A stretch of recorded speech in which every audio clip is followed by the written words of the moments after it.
ശബരിമലയിൽ തീർത്ഥാടകരുടെ തിരക്ക് തുടരുകയാണ്. ഇന്നും വെർച്വൽ ക്യൂ വഴി ബുക്ക് ചെയ്തവരുടെ എണ്ണം 70,000 ആണ്. ഒരേ സമയം കൂടുതൽ തീർത്ഥാടകർ സന്നിധാനത്തേക്ക് എത്തുന്നുണ്ടെങ്കിലും തിരക്ക് നിയന്ത്രിക്കാൻ കഴിയുന്നതിൻ്റെ ആത്മവിശ്വാസമുണ്ട് പോലീസിനും ദേവസ്വം ബോർഡിനും. വിശദാംശങ്ങളുമായി സന്നിധാനത്ത് നിന്ന് YS അഭിനന്ദ് തത്സമയം ചേരുന്നു.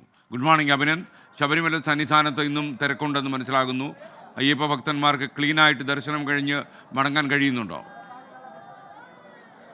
Good morning SK. ഇന്നും തീർത്ഥാടകരുടെ ഒരു വലിയ തിരക്ക് തന്നെയാണ് അനുഭവപ്പെടുന്നത്. ശനിയാഴ്ച ദിവസമാണ്, സ്വാഭാവികമായിട്ടും ഒരു അവധി ദിനമായതുകൊണ്ട് തന്നെ കൂടുതൽ ആളുകൾ ഇന്നും ഇവിടേക്ക് എത്തുന്നുണ്ട്. വെർച്വൽ ക്യൂ സംവിധാനം വഴി ഏതാണ്ട് 70,000 പേരാണ് ഇന്ന് രജിസ്റ്റർ ചെയ്തിട്ടുള്ളത്. സ്പോട്ട് ബുക്കിംഗ് സംവിധാനത്തിലൂടെയും കൂടുതൽ ഭക്തജനങ്ങൾ ഇവിടെ എത്തുന്നുണ്ട്. ഏതാണ്ട് 8 മണി വരെയുള്ള കണക്കുകൾ പ്രകാരം 25,000 കടന്നിരിക്കുകയാണ് ഭക്തജനങ്ങളുടെ എണ്ണം. ഇപ്പോൾ ക്ഷേത്രത്തിലുള്ള ദൈനംദിനമായിട്ടുള്ള ചടങ്ങുകളൊക്കെ പുരോഗമിക്കുകയാണ്. ഉഷപൂജ കഴിഞ്ഞു. ഇനി 12:30 ഉച്ചപൂജയുണ്ട്. അതിനുശേഷം 3 മണിക്ക് നട അടയ്ക്കും.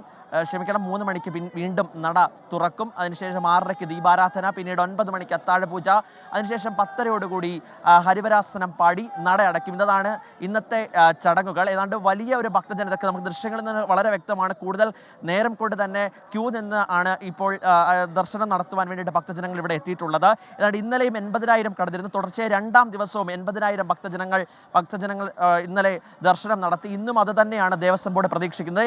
എന്തൊക്കെയായാലും തിരക്ക് നിയന്ത്രണ വിധേയമാക്കാനുള്ള ഇടപെടൽ പോലീസിന്റെ ഭാഗത്തുനിന്ന് ഉണ്ടാകുന്നു എന്നതാണ് ഏറ്റവും പ്രധാനപ്പെട്ട ഒരു കാര്യം. അത് എല്ലാവരും തന്നെ ഒരു എണ്ണയിട്ട യന്ത്രം പോലെ പോലീസ് പ്രവർത്തിക്കുന്നുണ്ട്. അത് തന്നെയാണ് മണ്ഡലകാലത്തിന് ഏറ്റവും വലിയ സവിശേഷത.